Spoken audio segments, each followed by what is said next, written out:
আলহামদুলিল্লাহ, শুরুতেই আমরা সেই রব্বুল আলামিনের শুকরিয়া আদায় করছি, যার অপার অনুগ্রহে সলাতুল জুমআহ আদায়ের জন্য উম্মুল কুরা মসজিদ কমপ্লেক্সে যথাসময়ে আসার এবং বাস্তবায়নের সুযোগ পেয়েছি। তাই আমরা সকলেই সে রব্বে কারিমের শুকরিয়া আদায়ার্থে বলি আলহামদুলিল্লাহ। দরুদ ও সালাম বর্ষিত হোক নবী মুহাম্মদ সাল্লাল্লাহু আলাইহি ওয়াসাল্লামের প্রতি। আল্লাহুম্মা সাল্লি আলাইহি আল্লাহুম্মা বারিক আলাইহি। অতঃপর সম্মানিত মুসল্লিয়ান, জুমার আজকের এই সংক্ষিপ্ত খুতবায় যে বিষয়টি আলোচনা করার চেষ্টা করব সেটি হলো ইলম শরঈ অর্জনের প্রয়োজনীয়তা। ইলম শরঈ অর্জনের প্রয়োজনীয়তা। ওয়া মা তৌফিক ইল্লা বিল্লাহ। যেহেতু আমরা মাদ্রাসা কমপ্লেক্সে আছি আর এখানে আমাদের মুসল্লি অধিকাংশই আমরা শিক্ষাকেন্দ্রিক, সেই হিসেবে এই বিষয়টা আমার কাছে মনে হয়েছে যে আলোচনা করা মনে হয় সকলের জন্য কিছুটা হলেও, আমি সহ সকলের জন্য কিছুটা হলেও উপকারে আসবে। যাই হোক, সম্মানিত মুসল্লিয়ান, অত্র মাদ্রাসার প্রিয় ছাত্ররা, আমরা সকলেই অবগত আছি মানুষ হিসেবে যারাই দুনিয়াতে বসবাস করছে, সেই শুরুলগ্ন থেকে এখন পর্যন্ত এবং কিয়ামত পর্যন্ত যারা মানুষ হিসেবে দুনিয়াতে আগমন করবে, আসবে, সকলেরই একটা ইচ্ছা থাকে, সকলের একটা চাহিদা থাকে। সেই চাহিদাটা কি? যে আসলে এই দুনিয়ার জীবনে আমি দুনিয়াতে যতদিন বসবাস করি না কেন, এই সময়টা একটু সুখে থাকব, একটু শান্তিতে থাকব, একটু সম্মান নিয়ে থাকব, এটা সকলেরই চাওয়া। একেবারেই যদি আমরা সমাজের সবচেয়ে নিম্ন স্তরে যার আছে আয়ের উৎস বা তার যে কর্ম আছে, সেখান থেকে নিয়ে একেবারে আন্তর্জাতিক মহল পর্যন্ত প্রতিটি স্তরের প্রত্যেকটা মানুষেরই এই চাওয়া যে আমি কিভাবে একজন সমাজে সম্মানের সাথে বসবাস করব, আমি কিভাবে সফল ব্যক্তি হব, আমি কিভাবে সমাজের মধ্যে সুখে শান্তিতে কোনো ধরনের কলহ নাই, কোনো ধরনের হিংসা বিদ্বেষ নাই, স্বাভাবিক জীবন যাপন করে দুনিয়ার জীবনটা শেষ করে দেব। এটা সকলেরই চাওয়া। মুসলিম অমুসলিম সকলেরই এই আশা মনের মধ্যে আছে। মুসলিম হিসেবে আমাদের এক্সট্রা আরেকটা আশা আছে। সে আশাটা কি? সেটা হলো দুনিয়ার জীবন শেষে পরকালীন জীবনে যেন আমরা সফল হতে পারি, আমরা যেন জান্নাত পেতে পারি। এটা আমাদের মুসলিমদের, প্রতিটি মুসলিমের এই আশা আছেই। সে যেই তরিকায় চলাফেরা করুক না কেন, সালাত পড়ুক আর না পড়ুক, সে ভালো কাজ করুক আর না করুক, কিন্তু সামাজিক মুসলিম হিসেবে তার একটা দাবি হলো, তার একটা চাওয়া হলো, দিন শেষে আমি জান্নাতে যেতে চাই। তাহলে আমাদের দুনিয়ার এই চাওয়া এবং পরকালীন মুসলিম হিসেবে চাওয়া, সেই চাওয়ার জন্য আমরা কি করে থাকি? সকলেই আবার বিভিন্ন পথ ও পদ্ধতি, বিভিন্ন মাধ্যম খুঁজি যে আমি কোন পথে গেলে একটু সফল হব, কোন পথে গেলে ভালো কিছু করতে পারবো, কোন পথে গেলে সম্মান বেশি পাবো। এটা কিন্তু সবাই খুঁজি এবং বিভিন্ন মাধ্যম আমরা গ্রহণ করে থাকি। কিন্তু দিন শেষে আমরা ওই যে বিভিন্ন মাধ্যমগুলো গ্রহণ করছি, সফলতার মুখ কিন্তু আমরা দেখতে পাই না। আমরা শান্তির মুখটা, শান্তির জীবনযাপনটা সঠিকভাবে পাই না। শান্তির পথ আমরা কোনটা পাবো? মাত্র একটা পথ, অনেক পথ না। শান্তিতে যদি দুনিয়ার জীবনে বসবাস করতে চাই, পরকালীন জীবনে সফল হতে চাই, পরকালীন জীবনে জান্নাত পেতে চাই, তাহলে এই দুনিয়ার জীবনে মাত্র একটা পথ রয়েছে, যেই পথে যদি আমরা পরিচালিত হই তাহলে আমরা দুনিয়াতেও সফল, দুনিয়াতে সম্মান নিয়ে বসবাস করতে পারবো এবং পরকালীনে আমরা জান্নাত পাব। সেই পথ কি? সেই পথ হলো নবী রাসূলদের পথ, সেই পথ হলো নবী রাসূলদের পথ। অর্থাৎ তাদের ওয়ারিসি সূত্রে যারা সেই পথটাকে অনুসরণ করতে পারবে, যারা ওয়ারিস, তা রসুলদের ওয়ারিস যারা হতে পারবে, তারাই সহজে সফল হতে পারবে। সহজে সফল হওয়ার পথ এটাই, বিকল্প পথ নেই। কেন? আর রসুলদের ওয়ারিস হওয়া মানে কি? আমরা তো জানি ওয়ারিস মানেই হলো সম্পত্তির ভাগ বাটোয়ারা। যে বাবা মারা গিয়েছে তার সম্পত্তি ভাগ বাটোয়ারা করে ছেলে মেয়ে স্ত্রী আত্মীয় স্বজন তারা নেবে, এর নাম হলো ওয়ারিস। তার রসুলদের কি ওয়ারিস এটাই? রসুলরা কি সম্পত্তি এভাবে সম্পত্তি রেখে গিয়েছেন? না, তাদেরও ওয়ারিস হওয়া যায়। তাদের ওয়ারিসের মাধ্যমটা একটু ভিন্ন। তাদের কোনো সম্পত্তির ভাগ বাটোয়ারা নেই, তারা কোনো সম্পত্তি রেখে যান নাই। আল্লাহর রসুল সাল্লাল্লাহু আলাইহি ওয়াসাল্লাম ঘোষণা করেছেন, যেটি ইমাম আবু দাউদ রাহিমাহুল্লাহ সুনান আবু দাউদে উল্লেখ করেছেন। হাদিসের শেষাংশে রয়েছে, ওয়া ইন্নাল উলামা ওয়ারাসাতুল আম্বিয়া, আলেমরা হলেন নবীদের ওয়ারিস। নবীদের ওয়ারিস, তাদের উত্তরাধিকার সূত্রে কারা? তাদের সম্পত্তি, রসুলের সম্পত্তি কারা পাবে? আলেমরা পাবে। তার মানে রসুলের সম্পত্তিটা কি? সহজে চলে আসছে ইলম শারঈ যদি আমরা আহরণ করি, ইলম শারঈ যদি আমরা গ্রহণ করি, তাহলে রসুলের ওয়ারিস হওয়াটা সহজ, ওয়ারিস হতে পারবো। কেন? আল্লাহ রসুল সাল্লাল্লাহু আলাইহি সাল্লাম পরে উল্লেখ করছেন, ওয়া ইন্নাল আম্বিয়া লাম ইউরিসু দিনারান ওয়ালা দিরহামান, নবীরা কি করেন না? ওয়ারিস বানান না, কোনো দিনার দিরহাম অর্থ সম্পদ এগুলোর কোনো ওয়ারিস বানান না। তারা কি করেন? ওয়া ইন্নামা ওয়াররাসু আল ইলম, একেবারে স্পষ্ট কথা। কি করেন নবীরা? নবীদের ওয়ারিস হয়, তারা ওয়ারিস বানান, উত্তরাধিকার হয়ে যায় তাদের কিসে? সম্পত্তি হলো ইলম, জ্ঞান অর্জন। এর মাধ্যমে নবীদের ওয়ারিস হওয়া যায়।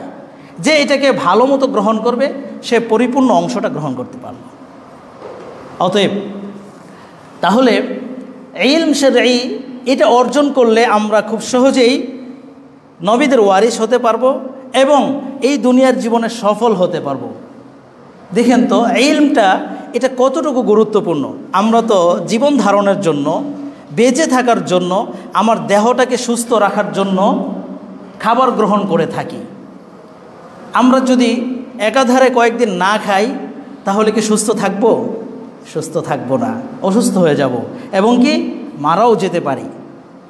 তার মানে আমার এই বডিটা, আমার এই দেহটাকে সুস্থ রাখার জন্য কিসের প্রয়োজন হয়? খাবারের প্রয়োজন। বডির আরেকটা, আমার দেহের আরেকটা অবিচ্ছেদ্য অংশ হলো কলব। আমার দেহের অবিচ্ছেদ্য অংশ আরেকটা কি? কলব। সেই কলবেরও কি রয়েছে? খাবার রয়েছে। সে কলবেরও চিকিৎসা রয়েছে। সেই চিকিৎসাতে আমরা অনেকেই উদাসীন, সেটা আমরা গ্রহণ করি না। আমরা আমাদের সন্তানদেরকে কি করি? ভরণ পোষণ দিচ্ছি, তাদের চিকিৎসা দিচ্ছি, সবই ঠিক রাখছি, কিন্তু অধিকাংশ ক্ষেত্রে আমরা আমাদের সন্তানদের ওই যে কলবের যে চিকিৎসাটা রয়েছে, কলবের যে খোরাক রয়েছে, কলবের যে খাবার রয়েছে সেটা আমরা দেই না। না দেওয়ার কারণে ওই সন্তান তার ব্যক্তি জীবনে উপকার করতে পারে না, সামাজিকভাবে উপকার করতে পারে না, রাষ্ট্রীয়ভাবে তো প্রশ্নই ওঠে না। ইবনুল কাইয়িম রাহিমাহুল্লাহ তিনি এই ব্যাপারে বলেছেন, ফামান আহমালা তা'লিমা ওয়ালাদিহি মা ইয়ানফাউ ওয়া তারাকাহু সুদা, যে কোনো অভিভাবক যদি তার সন্তানকে তার ইলম না শিখিয়ে, তাকে তারবিয়া না শিখিয়ে এভাবে ছেড়ে দেয়, অর্থাৎ ভরণ পোষণ দিয়ে তাকে চিকিৎসা দিয়ে বড় করে, তাহলে ওই সন্তান তার ব্যক্তি জীবনে কোনো কাজে আসবে না এবং তার পারিবারিক জীবনে তার পিতামাতারও কোনো কাজে আসবে না। তাহলে ইলমের গুরুত্বটা অনেক রয়েছে। তাহলে ইলম দিয়েই আপনার কলবটাকে কি করতে হবে? সতেজ করা যায়। সেটার খোরাক হলো, খাবার হলো ইলম। একজন মানুষ যদি ইলম শিখে, ইলম শারঈ যদি অর্জন করে, তাহলে তার কলবটা থাকবে সতেজ। তার মানে একজন মানুষ সুস্থ থাকার জন্য, সঠিকভাবে দুনিয়াতে বসবাস করার জন্য দুটি জিনিসের প্রয়োজন। তার শারীরিক দেহটাকে, বডিটাকে সুস্থ রাখার জন্য খাবারের প্রয়োজন, চিকিৎসার প্রয়োজন, তেমনিভাবে তার অন্তরটাকে সুস্থ রাখার জন্য ইলমের প্রয়োজন। এই দুটি সমন্বয়ে যদি একজন মানুষ বেড়ে ওঠে, তাহলে সে হলো সুস্থ মানুষ। অন্যথায় বাহ্যিকভাবে আমরা যদিও দেখি যে এই লোকটা সুস্থ, তার শরীর ঠিক আছে, তার কোনো রোগ নেই, কিন্তু পরোক্ষভাবে সে মৃত। কারণ তার অন্তর মরা, তার অন্তরে কোনো চিকিৎসা নেই। বডিটা যেমন আমরা চিকিৎসা না দিলে, খাবার না দিলে, পরিচর্যা না করলে এটা নষ্ট হয়ে যাবে, এটা মরে যাবে, ঠিক অন্তরটাকে যখন আমরা এভাবে পরিচর্যা না করব, তখন সেটাও তো মরে যাবে। আমরা বাহ্যিকভাবে দেখছি যে লোকটা সুস্থ, কিন্তু পরোক্ষভাবে লোকটা অসুস্থ। অতএব ইলমের বিকল্প নেই। ইলম যদি অর্জন করে একজন মানুষ, তাহলে তার থেকে অজ্ঞতা, তার থেকে এই যে খারাপ বিষয়গুলো সম্পূর্ণরূপে দূর হয়ে যাবে, এগুলো আর তার কাছে আসতে পারবে না। আল্লাহ তাআলা কোরআনুল কারিমে এই বিষয়ে উদাহরণ দিয়েছেন। সূরাতুজ জুমারের 9 নম্বর আয়াতে তিনি বলছেন, কুল হাল ইয়াস্তাউিল্লাযীনা ইয়া'লামুনা ওয়াল্লাযীনা লা ইয়া'লামুন। আল্লাহ তাআলা বলছেন, নবী আপনি বলুন, হাল ইয়াস্তাউিল্লাযীনা ইয়া'লামুন, যারা জানে আর যারা জানে না তারা কি সমান?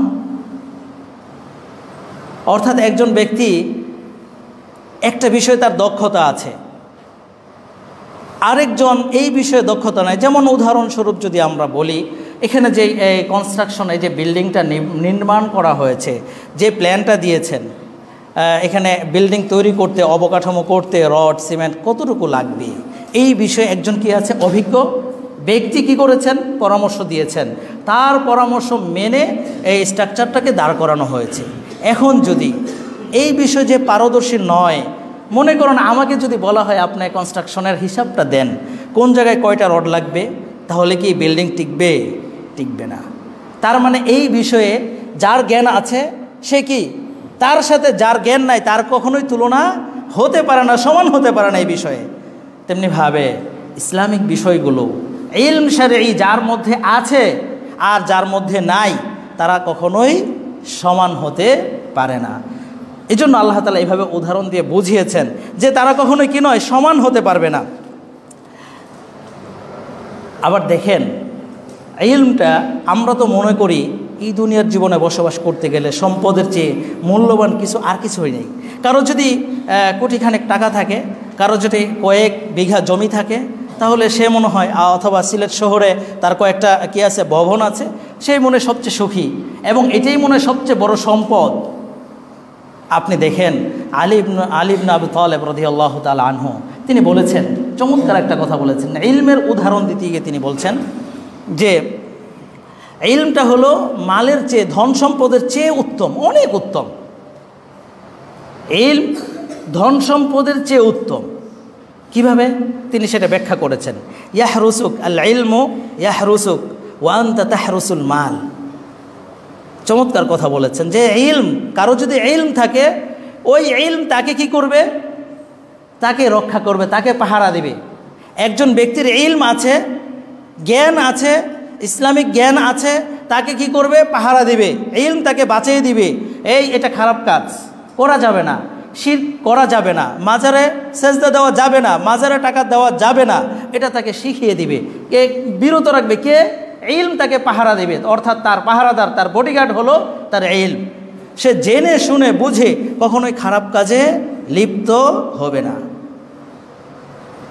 অপরদিকে যার ধন সম্পদ আছে, সে কি করবে, আনতা তাহরুসুল মাল। আপনার ধন সম্পদ আছে, আপনার কয়েকটা বাড়ি আছে, আপনি সেগুলো পাহারা দিবেন। আপনার 24 ঘন্টা মাথার মধ্যে টেনশন থাকে যে কখন জানি আমার বিল্ডিং আগুন লাগিয়ে দিচ্ছে, কখন যেন কি হয়ে যাচ্ছে, আমার পাহারাদার হয় নিজে পাহারা দিতে হবে, কয়েকজন সিকিউরিটি রাখতে হবে, নানাভাবে সম্পদকে কি করতে হবে, সংরক্ষণ করতে হবে। আপনার নিজের সংরক্ষণ আর হচ্ছে না যদি ইলম না থাকে। তার মানে আলী ইবনে আবি তালেব রাদিয়াল্লাহু তাআলা আনহু চমৎকার কথা বলেছেন এটাই, যে ইলমটা হলো মালের চেয়ে উত্তম। কারো ধন সম্পদ অনেক রয়েছে, তার চেয়ে উত্তম হলো যার কাছে ইলম আছে। অতএব ইলমের গুরুত্ব আপনি শেষ করতে পারবেন না। দেখেন, ইলম যখন না থাকবে তখন কি হয়, যা বর্তমানে আমরা অনেকগুলোই কি পাই, প্রমাণ পাই। আল্লাহ রসুল সাল্লাল্লাহু আলাইহি ওয়াসাল্লাম তিনি কি বলেছেন, লা ইন্নাল্লাহা লা ইয়াকবিদুল ইলম ইনতিজাআন ইয়ানতাজিউহু মিনাল ইবাদ। আল্লাহ কি করবেন না, ইলমটাকে বান্দার কাছ থেকে উঠিয়ে নেবেন না সরাসরি, কিন্তু ইয়াকবিদুল ইলমা বিকবদিল উলামা, ইলমটাকে উঠিয়ে নেবেন আলেমদেরকে উঠিয়ে নেওয়ার মাধ্যমে। আলেম শূন্য হয়ে যাওয়ার মাধ্যমে কি হবে, ইলম উঠে যাবে। যা অনেক সময় দেখতে পান যে এখন তাহলে কি আলেম শূন্য হয়ে যাচ্ছে। যখন ইলম না থাকবে সমাজে তখন বিশৃঙ্খলাগুলো হয়। দেখবেন যে আমরা এখন কি করি, ইলম, আমরা আলোচক, আমরা ওয়াজ মাহফিল বা এই যে বিভিন্ন কার্যক্রমগুলো সেগুলো তো করেই যাচ্ছি, কিন্তু ওইভাবে তো আমরা সামাজিকভাবে কোনো পরিবর্তন পাচ্ছি না। এর কারণ কি, ইলমের সঠিক ব্যবহারটা সেখানে হচ্ছে না, ইলমের প্রচারটা সঠিক মতো হচ্ছে না।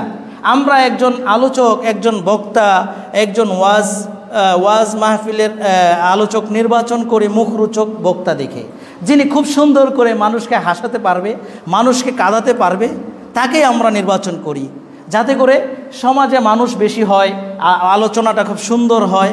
কিন্তু এটার ধারধারি না যে এখানে ইলমের কোনো নামগন্ধ আছে কি না, তাহলে সমাজে কিভাবে পরিবর্তন হবে। অতএব আল্লাহ রসুল যে বলছেন যে এইভাবে যখন ইলম শূন্য ব্যক্তিরা কি করবে, যখন আলেম শূন্য হয়ে যাবে, মানুষ কি করবে, ওই ধরনের ব্যক্তিদেরকে নির্বাচন করে নিয়ে আসবে। এর ফলে কি হবে, সমাজে বিশৃঙ্খলা হবে। কেন, আল্লাহ রসুল তিনি নিজেই বলেছেন, হাত্তা ইযা লাম ইবকি আলিমান ইত্তাখাযান নাসু রুউসান জুহালা। যখন সমাজ আলেম শূন্য হয়ে যাবে তখন মানুষ এই যে মুখরোচক বক্তা দেখে, আলোচক দেখে নিয়ে এসে কি করবে, তার কাছ থেকে ফতোয়া নেবে, জিজ্ঞেস করবে যে এই বিষয়গুলো কি করণীয়। তখন তিনিও কি করবেন, তার মতো করে ফতোয়া দিয়ে দিবেন। সমাজে লেগে যাবে বিশৃঙ্খলা। এর ফলে কি হবে, সমাধান শেষে কি হবে, ফাদল্লু ওয়া আদল্লু। ওই বক্তা নিজেও কি হবেন, গোমরাহের মধ্যে থাকবেন, তিনি নিজেও পথভ্রষ্ট হয়ে যাবেন এবং সমাজকে ধ্বংস করে দিবেন। অতএব ইলম যদি না থাকে তাহলে সমাজ থেকে আস্তে আস্তে যত ধরনের বিশৃঙ্খলা আছে এগুলো বেড়ে যাবে এবং ভালো জিনিসগুলো উঠে যাবে, সমাজে ভালো কাজ আর থাকবে না। অতএব আমরা আমাদের ইলম শিক্ষার ক্ষেত্রে কোনো ধরনের বিকল্প পথ নাই, ইলম অর্জন করলেই কেবল আমরা সফল হতে পারব। দেখেন, আল্লাহ তাআলা যে কোরআনুল কারীম অবতীর্ণ করেছেন, নবী মুহাম্মদ সাল্লাল্লাহু আলাইহি ওয়াসাল্লামের কাছে যে ওহী অবতীর্ণ করেছেন, প্রথম কি বার্তাটা দিয়েছেন, কি বলেছেন প্রথম, ইকরা, তাই না? ইকরা তার মানে কি, পড়ো, তার মানে পড়ো, তুমি জানো, তুমি শিখো। প্রথম কথাই হলো যে এই উম্মাহকে আল্লাহ এই মেসেজটা দিয়েছেন যে এই উম্মতের প্রত্যেকটা ব্যক্তি তারা কি করবে, শিখবে, তারা পড়বে, তারা জানবে। আমাদের প্রত্যেককে এই নির্দেশনা দিয়েছেন আল্লাহ তাআলা যে তুমি পড়ো। আমাকে পড়ার দিকে উৎসাহিত করেছেন এবং নির্দেশ দিয়েছেন। কিন্তু সমাজের যে চিত্রটা সম্পূর্ণ ভিন্ন। আমরা বলছি যে লা নাকরা, আমরা পড়তে চাই না। সমাজের চিত্র হলো এটা যে আমরা পড়তে চাই না, পড়ার জাতি আমরা নই। আল ইয়াদু বিল্লাহ। আমাদের উচিত হলো, আল্লাহ নির্দেশ দিয়েছেন, স্বয়ং প্রথম মেসেজটা এটা দিয়েছেন। আপনাকে আমাকে ভাবতে হবে যে আসলেই তো কত গুরুত্বপূর্ণ বিষয়, নতুবা আল্লাহ তাআলা এই আয়াত কেন নাজিল করলেন। প্রথমে আমাদেরকে জানতে হবে, যদি না জানি তাহলে তো আমাদের মধ্যে নানা ধরনের বিশৃঙ্খলা সৃষ্টি হবে। যেমন এই বিল্ডিংয়ের মতোই হবে। যদি না জানা ব্যক্তি দিয়ে বিল্ডিং নির্মাণ করা হতো তাহলে আজকে আমরা এখানে বসে থাকতে পারতাম না। ইলম না থাকলে আপনার প্রত্যেকটা জায়গাতে কি হবে, বিশৃঙ্খলা লেগে যাবে। অতএব আমাদের কাজ হলো ইলমের সাথে চলে আসা। দেখুন, আল্লাহ রসুল সাল্লাল্লাহু আলাইহি ওয়াসাল্লাম তিনি তার জীবনে তিনি ইলম কি তাকে আল্লাহ তাআলা কম দিয়েছেন? কম ইলম দেন নাই। তার মাধ্যমেই তো ওহী এসেছে, সমস্ত ইলমের ভান্ডার তো তার কাছেই আল্লাহ তাআলা দিয়েছেন। কোরআনুল কারীম সম্পূর্ণ কোরআনটা তার কাছেই তো অবতীর্ণ করেছেন। এরপরেও তিনি প্রতিদিন একটা চমৎকার আমল করেছেন, যা আমাদের প্রত্যেক মুসলিমের, বিশেষ করে আমরা যারা ইলম অর্জন করছি, আমরা যারা তলাবুল ইলম আছি, আমরা যারা ছাত্র আছি, আমাদের সকলেরই এই কাজ করা আবশ্যক। যেখানে আমাদের শিক্ষক স্বয়ং নবী মুহাম্মদ সাল্লাল্লাহু আলাইহি ওয়াসাল্লাম তার জীবনে এই শিক্ষক হওয়া সত্ত্বেও তার জীবনে প্রত্যেকটা মুহূর্তে প্রতিদিন এই কাজটা করেছেন। সেটা কি? উম্মে সালামা রাদিয়াল্লাহু তাআলা আনহা বর্ণনা করেছেন যে রাসূল সাল্লাল্লাহু আলাইহি ওয়াসাল্লাম প্রতিদিন ফজরের সালাত শেষে সালাম ফিরানোর পরে তিনি এই দোয়াটা পড়তেন। মাত্র 3টা কথা সেখানে, মাত্র 3টা দোয়া করতেন, যা আমাদের প্রত্যেকের করা উচিত। তিনি কি বলতেন? আল্লাহুম্মা ইন্নী আসআলুকা ইলমান নাফিআ ওয়া রিজকান তাইয়্যিবা ওয়া আমালাম মুতাকাব্বালা। এখানে 3টা জিনিস চেয়েছেন, যা এই 3টা জিনিসের মধ্যে আপনার পুরো জীবনটা অন্তর্ভুক্ত আছে। একজন ছাত্রের জন্য, একজন শিক্ষকের জন্য, একজন অভিভাবকের জন্য পুরো জীবনটা এর মধ্যে আছে। মুসলিম হিসেবে সকলেরই এটা প্রয়োজন। অর্থ কি? আল্লাহ তুমি আমাকে দাও, আমি তোমার কাছে চাচ্ছি, কি চাই? ইলমান নাফিআ। আমি শুধু ইলম চাই না। আল্লাহ রাসূল কি বললেন? আমি শুধু ইলম চাই না, আমি কি চাই? উপকারী ইলম। কি চাই? উপকারী ইলম। তার মানে এখানে এই শব্দ চয়নের মধ্যে কত যে অর্থ লুকায়িত আছে আপনি একটু চিন্তা করলে বুঝতে পারবেন। উপকারী ইলম, তার মানে ইলমটা 2 ধরনের, 2 ভাগে বিভক্ত হয়ে গেল। একটা হলো কল্যাণকর ইলম, আরেকটা হলো অকল্যাণকর, ক্ষতিকর ইলম, ক্ষতিকর জ্ঞান। আপনাকে যদি উপকারী ইলম থাকে তাহলে আপনি পথভ্রষ্ট হবেন না। আপনার যদি উপকারী ইলম থাকে তাহলে আপনি ইবাদতে মন গড়া ইবাদত করবেন না। মনে করেন একজন ব্যক্তি সালাত পড়ছে, মাগরিবের সালাত পড়লো, তারপরে আবার 6 রাকাত করে পড়লো, ভালো কাজ, তাই না? সালাত পড়া খারাপ কাজ না তো, ভালো কাজ। 6 রাকাত ওই যে কি বলে আউয়াবিন সালাত পড়লো, এরকম আরও যতগুলো আছে ভালো কাজ করছে। কিন্তু এটা কি, এই যে কাজটা করা হলো, এই কাজটা কি হয়েছে? তার সঠিক হয় নাই। কেন সঠিক হয় নাই? এটা আল্লাহ রাসূল সাল্লাল্লাহু আলাইহি ওয়াসাল্লামের কাছ থেকে প্রমাণিত নয়, তার পদ্ধতিগত ভুল হয়েছে। এবং এটা সে বুঝতে পারে নাই কি দিয়ে? তার উপকারী ইলম না থাকার কারণে সে এই জায়গায় ক্ষতিগ্রস্ত হয়েছে, সে এই জায়গায় ধোঁকা খেয়েছে। অতএব উপকারী ইলমের বিকল্প নাই। অনেক ধরনের দিবসের সালাত, বিভিন্ন উৎসবের সালাত আছে না, এগুলো কখন আমরা এগুলো থেকে বিরত থাকব? যখন আমার মধ্যে ইলমে নাফে, অর্থাৎ উপকারী ইলম যদি আমার মধ্যে থাকে, আমাকে বাধা দিবে, আমাকে পাহারা দিবে যে না, এই কাজ করা যাবে না, এটা রাসূল করে নাই, এটা ইসলামের পদ্ধতি নয়, তখন বিরত থাকব। তারপরে দ্বিতীয় অংশটা কি? ওয়ারিজকান তাইয়্যিবা, উত্তম রিজিক। সবচেয়ে গুরুত্বপূর্ণ বিষয় এটা। দুনিয়ার জীবনে জীবিত মানুষের জন্য সবচেয়ে গুরুত্বপূর্ণ জায়গা এটা।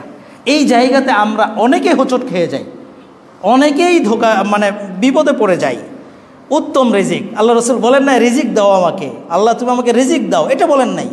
সেখানেও 2টা ভাগে ভাগ করেছেন। উত্তম রিজিক, ভালো রিজিক, হালাল রিজিকটা আমি যেন অর্জন করতে পারি, আমি যেন খেতে পারি হালাল রিজিক, সেখানে কোনো হারামের সংস্পর্শ নাই, সেটা যেন আমি গ্রহণ করতে পারি, হালালটা হতে হবে। তার মানে হালাল রিজিক কোনটা হালাল উপার্জনের মাধ্যম, কোনটা হারাম উপার্জনের মাধ্যম, এটা আমি বুঝবো কিভাবে? ওই যে পূর্বের অংশটা দিয়ে, ইলম নাফে, অর্থাৎ উপকারী ইলম যদি আমার মধ্যে থাকে, তাহলে আমি নির্ণয় করতে পারবো যে এই পথটা উপার্জন করলে, এই পথে উপার্জন করলে আমার উপার্জনটা হারাম হয়ে যাবে, তখন আমি এটা থেকে বিরত থাকব। আবার এই রিজিকটা, এই খাবারটা আমার সামনে আসছে, আমি এটা খেলে আমার জন্য বৈধ হবে না যদি আমার মধ্যে উপকারী ইলম থাকে। তার মানে একটার সাথে আরেকটা জড়িত। প্রথমটা থাকলে দ্বিতীয়টা খুব সহজে আমরা নির্ণয় করতে পারবো, দ্বিতীয়টা আমরা গ্রহণ করতে পারবো। তৃতীয় বিষয়টা ওয়া আমালাম মুতাকাব্বালা, এবং আল্লাহ তুমি আমাকে এমন আমল করার তৌফিক দাও যে আমলটা তুমি কবুল করবে, তোমার কাছে গ্রহণযোগ্য হবে। অগ্রহণযোগ্য কোনো আমল যেন আমি না করি। তার মানে আমলটাও আবার দুই ভাগে বিভক্ত হয়ে গেল। একটা হলো গ্রহণযোগ্য আমল আর একটা হলো অগ্রহণযোগ্য আমল। ওই যেই ব্যক্তি সলাতুর রাগায়েব পড়লো, যেই ব্যক্তি দিবসের সলাৎ পড়লো, যেই ব্যক্তি বিভিন্ন সলাৎ পড়লো, নামে বেনামে যেই সলাৎগুলো পড়লো, সেগুলো কি সব কি আমল মুতাকাব্বালা, গ্রহণযোগ্য আমল? না। এর মধ্যে যেগুলো রসুল করেন নাই সেগুলো চলে যাবে অগ্রহণযোগ্য আমলের মধ্যে। কেন? আল্লাহ রসুলের সাহাবী এবং স্ত্রী আয়েশা রাদিয়াল্লাহু তাআলা আনহা কি বলছেন? একটা মূলনীতি দিয়েছেন না, মান আমিলা আমালান লাইসা আলাইহি আমরুনা ফাহুয়া রদ্দুন। যে এমন কোনো আমল করলো যে আমলে আমার কোনো নির্দেশনা নেই, সেটা অগ্রহণযোগ্য, প্রত্যাখ্যাত। তার মানে ওই যে আমল মুতাকাব্বালা, গ্রহণযোগ্য আমল, এর অন্তর্ভুক্ত হবে না। আর এটা ওই যে দিবসের সলাৎ, ওই যে বিভিন্ন ধরনের ইবাদত, কবরে সেজদা, মাজারে সেজদা, বিভিন্ন জায়গাতে দান, জায়গা না বুঝে আমি দান করলাম, তাহলে তো সেগুলো গ্রহণযোগ্য হবে না। আল্লাহ রসুল এটা নিষেধ করে দিয়েছেন। আর এই গ্রহণযোগ্য আমল কোনটা আর অগ্রহণযোগ্য আমল কোনটা, এটা আমরা নির্ণয় করতে পারবো কোনটা দিয়ে? প্রথমটা দিয়ে। প্রথম যেই অংশটুকু বলেছেন আল্লাহ রসুল, উপকারী ইলম, সেটা যদি আমার মধ্যে থাকে তাহলে আমি সহজেই নির্ণয় করতে পারবো যে না, এই আমলটা তো করা যাবে না। তার মানে তিনটা বিষয়ের সমন্বয় একজন মানুষের জীবন। প্রথম বেসিক মৌলিক বিষয় হলো ইলম অর্জন। এটা না থাকলে একজন মানুষ, একজন মুসলিম, সে কখনোই মুসলিম হতে পারবেন না। তার মানে কি, উপকারী ইলম শেখার জন্য সবাইকে আমাদেরকে মাদ্রাসায় পড়তে হবে এবং সবাইকেই বড় হয়ে গিয়েছে, আমরা এখন বয়স হয়ে গিয়েছে, আমরা শিখব কিভাবে? আমাদের এখানে বোঝার বিষয় হলো আমাকে কতটুকু ইলম অর্জন করতে হবে, যেটা না হলেই নয়। ওই যে আল্লাহ রসুল বলেছেন, তলাবুল ইলমি ফারিদাতুন আলা কুল্লি মুসলিম, প্রত্যেক মুসলিমের ওপর ইলম অর্জন করা ফরজ। এই ফরজের সীমা কতটুকু, এই ফরজের অন্তর্ভুক্ত আমাদের কি, ইলমটা কতটুকু, ওই কুল্লিয়া পর্যন্ত পড়াটা কি আমাদের জন্য ফরজ? আমার প্রিয় ভাইয়েরা, বিষয়টা এমন নয়। ফরজের সীমাটা হলো আমি আমার ইবাদত করতে গেলে যতটুকু ইলম প্রয়োজন, আমি সলাৎ পড়ব, কিভাবে সলাৎ পড়ব এটা আমার জানা আবশ্যক। ওই ব্যাপারে ইলম অর্জন করা প্রত্যেক মুসলিমের ওপর ফরজ। আমি কিভাবে ব্যবসা করব, আমি কিভাবে পরিবার চালাবো, আমি কিভাবে আমার প্রত্যেকটা কাজ ইসলামের ভিত্তিতে করব, সিয়াম কিভাবে রাখবো, এই বিষয়ে অর্থাৎ মৌলিক যতগুলো বিষয় আছে, ছোট বড় সব স্তরের মুসলিমের জানা আবশ্যক। এটা যদি না জানে তাহলে সে গুনাহগার হবে, তার এখানে ভুল হয়ে যাবে। কারণ আমি জানি না কীভাবে সলাৎ পড়তে হবে, আমি জানি না কীভাবে সিয়াম রাখতে হবে, সিয়াম অবস্থায় কি কি কাজ করলে আমার জন্য হারাম হয়ে যাবে, সিয়াম নষ্ট হয়ে যাবে, আমি জানি না, তাহলে আমার কি সিয়াম হবে? আমি ওই কাজগুলো দ্বিধারে করে যাব, কোনো ধরনের পরোয়া করব না।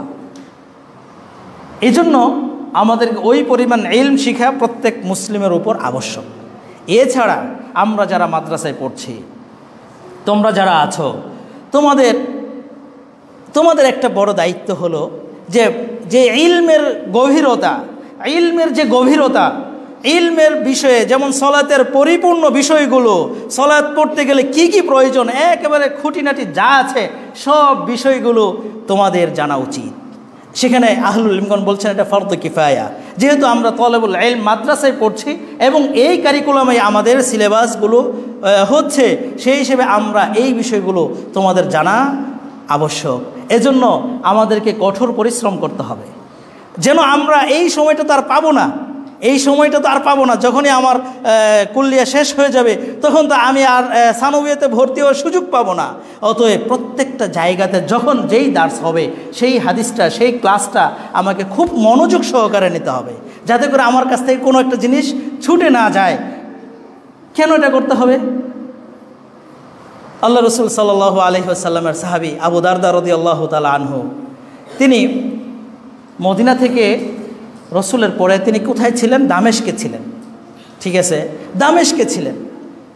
আচ্ছা, তার সাথে ছিল কাইস ইবনে কাসির রাহিমাহুল্লাহ, তার সাথে তিনি ছিলেন। তো মদিনাতে আল্লাহ রসুল সাল্লাল্লাহু আলাইহি ওয়াসাল্লামের সাহাবী একজন মদিনাতে একজন জানতে পারলো যে আবু দারদা রাদিয়াল্লাহু তাআলা আনহু তিনি একটা হাদিস জানেন, যে হাদিসটা এখানে আর কেউ জানে না। তো এটা জানার জন্য ওই ব্যক্তি কি করলেন, মদিনা থেকে দামেস্কে চলে গেলেন, লম্বা পথ, সেখানে তিনি এই হাদিস জানার জন্য গেলেন। যখন দামেস্কে গেলেন তখন আবু দারদা রাদিয়াল্লাহু তাআলা আনহুকে বলা হলো যে আপনার কাছে একজন লোক এসেছে মদিনা থেকে। তখন তিনি তাকে আসতে বললেন। আসার পরে জিজ্ঞাসা করলেন, কেন এসেছো তুমি? তিনি বললেন যে আমি আপনার কাছে এসেছি একটা হাদিস জানার জন্য, যে হাদিসটা আপনি রসুলের কাছ থেকে শুনেছেন। তখন ওই ব্যক্তিকে আবু দারদা রাদিয়াল্লাহু তাআলা আনহু জিজ্ঞাসা করলেন, আচ্ছা তুমি কি অন্য কোনো প্রয়োজনে এখানে আসো নাই? তুমি সেই মদিনা থেকে আসছো, কেন আর কোনো কাজ নিয়ে আসো নাই তুমি? বলে যে না আবু দারদা, আমি অন্য কোনো কাজে অন্য কোনো উদ্দেশ্যে এখানে আসি নাই। আচ্ছা তুমি ব্যবসার জন্য সাথে আসছো, যেহেতু একটু ব্যবসাও করে গেলা, এই উদ্দেশ্যেও কি আসো নাই? না, আমি এ উদ্দেশ্যেও আসি নাই। এবং তিনি শেষে বললেন যে আমি কেবল এসেছি একমাত্র ওই হাদিসটা জানার জন্য, যেই হাদিসটা আপনি আল্লাহ রসুল সাল্লাল্লাহু আলাইহি ওয়াসাল্লামের কাছ থেকে জেনেছেন। তখন তিনি তাকে বর্ণনা করলেন, আল্লাহ রসুলের সেই হাদিসটাকে স্মরণ করে দিলেন, যেটা আমাদের সাথে তলাবুল ইলমের সাথে জড়িত।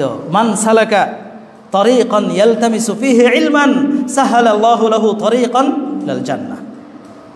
যে ব্যক্তি ইলম অর্জনের জন্য আল্লাহর রাস্তায় বের হবে, পথ চলবে, আল্লাহ তাআলা তার জন্য জান্নাতের পথকে সহজ করে দিবেন।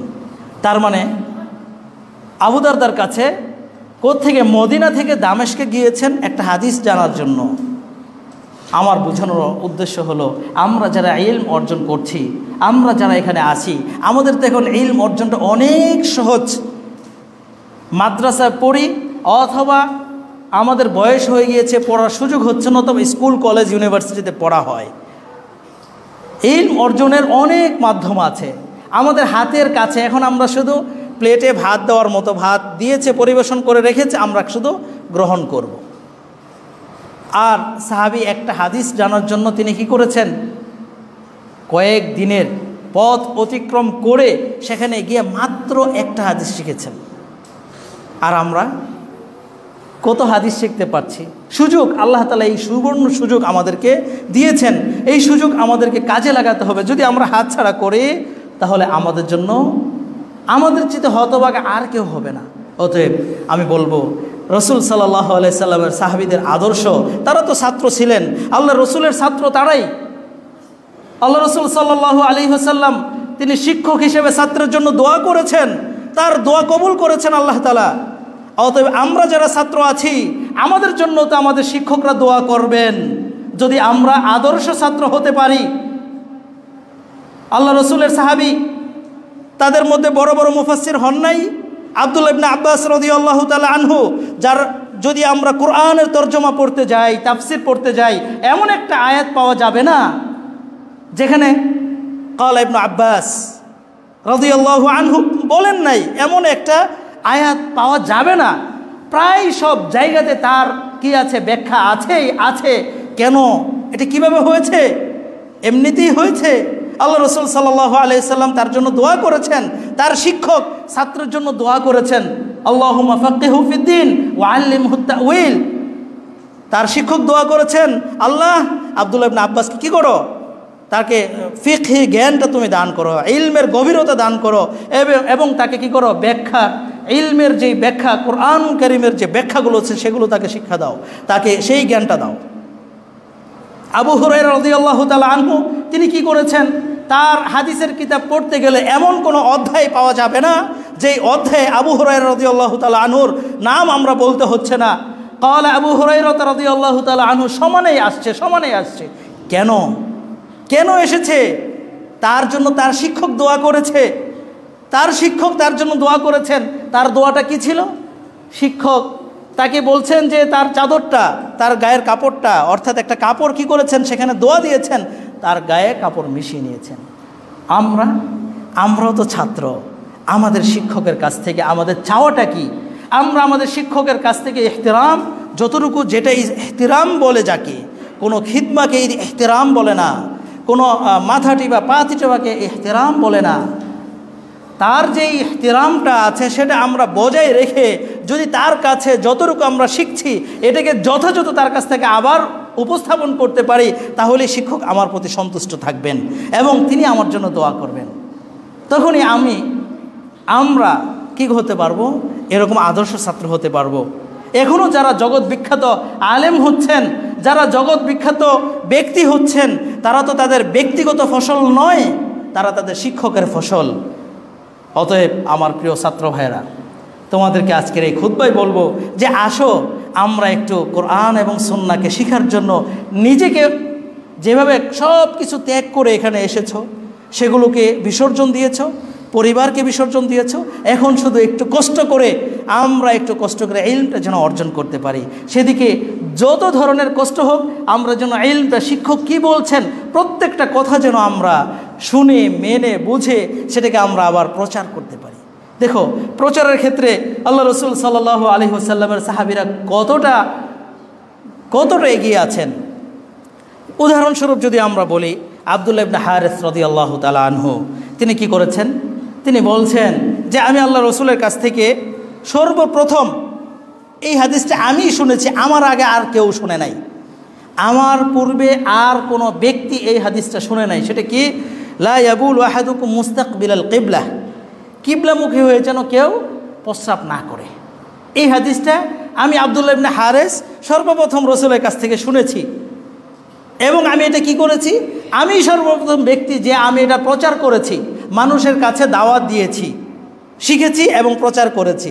তার মানে আমাদেরকে আগে শিখতে হবে এবং আমাদের মধ্যে এই স্পৃহা থাকতে হবে যে আমি এখন শিখলাম, আমি আবার এটাই প্রচার করব। ইসলামের প্রচারে আমি নিজেকে নিয়োজিত করব। আমি ইলম শিখে বসে থাকবো না। সাহাবীরা কি করেছেন? ইলম শিখে প্রচার করেছেন। নতুবা এই হাদিসটা তো এভাবে বর্ণনা করার কোনো প্রয়োজন ছিল না। আমাদেরকে এভাবে বর্ণনা করেছেন কেন? যাতে করে আমরা উৎসাহিত হই এবং এদিকে এগিয়ে আসি। অতএব আমরা যারা এখানে আছি, আমাদের এই আহ্বান থাকবে, আমাদের যে মাদ্রাসাগুলো আছে সিলেট বিভাগের মধ্যে, বিশেষ করে এখানে আছে উম্মুল কোরা মাদ্রাসা। এই মাদ্রাসায় যারা পড়াশোনা করছো তোমাদের কাছে এই মেসেজটুকু আমার থাকবে, ইলম শরঈ অর্জনের জন্য আমাকে যেন কোনো ধরনের বাধা আমার মধ্যে না আসে। আমরা এখানে শিখতে এসেছি, কোরআন এবং সুন্নাহকে শিখে নিজে আমল করব, নিজের পরিবারকে শিখাবো, নিজের পরিবারকে শিখে তারপরে এলাকাবাসীকে শিখাবো, তারপরে রাষ্ট্রকে শিখাবো, এইভাবে পর্যায়ক্রমে যাবে। অতএব এই দাওয়াতি কাজের একটা অন্যতম মাধ্যম হলো মাদ্রাসা ইলম শিখা। এখানে উম্মুল কোরা মাদ্রাসা রয়েছে সিলেটের মধ্যে। আমার জানা মতে সিলেটে এরকম মাদ্রাসা আর সিলেট বিভাগের মধ্যে, সিলেট শহরের মধ্যে আর দ্বিতীয় আছে, যেগুলো খুব ছোট ছোট করে হচ্ছে। তেমনিভাবে হবিগঞ্জের মধ্যেও আমাদের একটি মাদ্রাসা রয়েছে, আসসালাম আইডিয়াল মাদ্রাসা। সেখানেও আমরা এবছর 9ম শ্রেণী পর্যন্ত আছে। সে মাদ্রাসা হাঁটি হাঁটি পা পা করে চলছে আলহামদুলিল্লাহ। হবিগঞ্জ জেলার মধ্যে একমাত্র প্রতিষ্ঠান যেটা সালাফের মানহাজুস সালাফে পরিচালিত একমাত্র প্রতিষ্ঠান যে এখন চলে যাচ্ছে দীর্ঘদিন যাবৎ, দীর্ঘ 6 বছর হচ্ছে আলহামদুলিল্লাহ। সেখানেও দাওয়াতি কাজগুলো মানুষ গ্রহণ করছে। অনেক কষ্ট, তোমরা কষ্ট করে ইলম শিখতে আসছো, সেখানেও যাচ্ছে। অতএব আমরা যারা এখানে খুতবায় আছি, জুমার সলাতে আসছি, সকলে আমরা এই কাজে আমরা যেন ব্যক্তি জীবনে ইলমটা শিখতে পারি। আমার সন্তানকে ইলম শেখানোর ক্ষেত্রে কোনো ধরনের বাধা বিপত্তিকে যেন আমরা সামনে না রাখি, সেগুলো পিছিয়ে দিতে হবে। উপকার আমার কি উপকার? আপনার উপকার হলো এটাই, আপনি একজন পিতা হিসেবে, আপনি একজন মা হিসেবে কি চান সন্তানের কাছ থেকে? আপনি চান আপনার বয়সটা যখন শেষ বয়সে চলে যাবেন, তখন যেন আপনার সন্তান আপনাকে ভুলে না যায়। আপনার সন্তান যেন আপনাকে ভুলে না যায়, এটা আপনি চান। অথচ সমাজের চিত্র, আপনার সন্তান আপনাকে কি করছে? শেষ বয়সে আপনাকে রেখে চলে যাচ্ছে, বৃদ্ধাশ্রমে দিয়ে যাচ্ছে, বাড়ির বাহিরে ফেলে দিচ্ছে, মারধর করছে। সমাজের চিত্র এটা। কেন? এটা তো সন্তানের দোষ পড়ে। মূল দোষ হলো আপনি অভিভাবক, আপনি তাকে ইলম শরঈ শিক্ষা দেন নাই। ইলম শারঈ যদি তাকে শিক্ষা দিতেন, তাহলে আপনার এই সন্তান কোনোদিন আপনাকে কি করতো না, ঘর থেকে বের করে দিত না, ঘরের যে ভালো স্থানটা আছে সেখানে আপনাকে রাখতো। অতএব আপনি আপনার সন্তানকে শিক্ষা দেওয়ার ক্ষেত্রে ছোট থেকেই তো শেখাতে হবে। সে সময় থেকে আপনার নির্বাচন যেন, শিক্ষা প্রতিষ্ঠান নির্বাচনে আপনি কখনোই ভুল করবেন না। যদি ভুল করেন তাহলে আপনি পথভ্রষ্ট হবেন, আপনার সন্তানের কাছে ভালো কিছু আশা করতে পারবেন না। অতএব আমরা যারা এখানে আছি, আমরা সকলেই আমাদের সন্তানদেরকে যখন কোনো প্রতিষ্ঠানে, শিক্ষা প্রতিষ্ঠানে পড়ালেখা করাবো, সেক্ষেত্রে যেন একটু খুব সচেতনতা অবলম্বন করি, যাতে করে আমাদের সন্তানদেরকে সঠিক জায়গা মতো ভর্তি করাতে পারি এবং ইলম শারঈ অর্জন করতে পারে, দুনিয়াতেও সে সফল হতে পারে, আমাদেরও যেন সেবায় কাজে আসে। আল্লাহ তুমি আমাদের সকলকে সেই তৌফিক দান করো, আমিন। والله تعالى أعلم بالصواب. أقول قولي هذا استغفر الله لي ولكم ولسائر المسلمين فاستغفروه إنه هو الغفور الرحيم.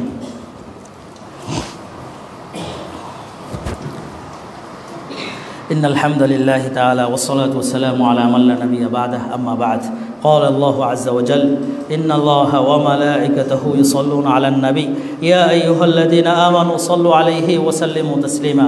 اللهم صل على محمد وعلى آل محمد كما صليت على إبراهيم وعلى آل إبراهيم إنك حميد مجيد. اللهم بارك على محمد وعلى آل محمد كما باركت على إبراهيم وعلى آل إبراهيم إنك حميد مجيد. اللهم أعز الإسلام والمسلمين وأذل الشرك والمشركين ودمر الطغاة والمعتدين وانشر رحمتك على المؤمنين يا أرحم الراحمين.